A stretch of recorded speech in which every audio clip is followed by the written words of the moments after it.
Bonjour, je suis Valérie Daviré, je suis formatrice pour la formation de secrétaire assistante médico-sociale au sein du groupe Skill & New depuis maintenant 1 an et demi. Quel est ton rôle au sein de l'école ?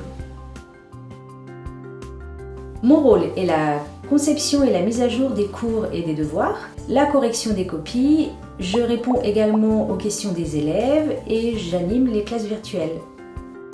Quel a été ton parcours avant de devenir formatrice ? J'ai été aide-soignante, puis secrétaire médicale. J'ai exercé chacun de ces métiers durant 10 ans dans différents groupes hospitaliers et publics. Ensuite, je me suis dirigée vers le jury professionnel. Donc, depuis environ 7 ans, je suis jury pour ce titre professionnel de secrétaire assistante médico-sociale. Il y a environ 1 an et demi, j'ai pratiqué la formation de formateur pour adultes afin d'enseigner cette matière. Quelles sont les matières que tu enseignes ? J'enseigne la matière de secrétariat médico-social en globalité, ainsi que la préparation aux épreuves du titre professionnel. Quelles sont les qualités pour travailler dans ce domaine ? Au niveau des qualités, il faut avoir avant tout des qualités humaines, savoir être dans l'empathie avec les patients et leurs familles. Il faut avoir aussi des qualités relationnelles par rapport au public que l'on va rencontrer. Il faut adapter son comportement car vous allez être en face d'un public qui peut être fragilisé physiquement et ou psychologiquement. Il y a aussi une grande qualité à avoir, c'est une qualité organisationnelle, mais cela, ça s'apprend avec le temps.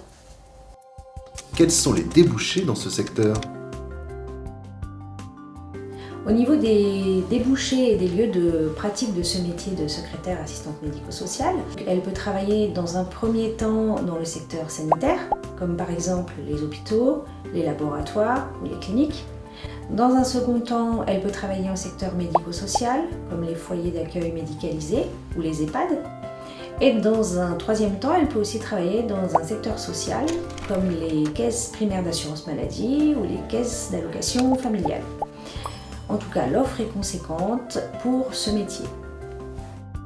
Quels sont tes conseils pour réussir sa formation à distance ? Afin de bien réussir sa formation à distance, je conseille de s'imposer une rigueur de travail et aussi d'avoir un rythme régulier.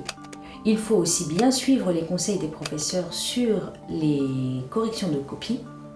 Et je tiens aussi à préciser que vous serez en formation à distance, ce qui demande une certaine autonomie. Mais sachez que vous n'êtes pas seul, les professeurs sont disponibles pour échanger. N'hésitez pas à les solliciter et ne restez pas dans vos problématiques.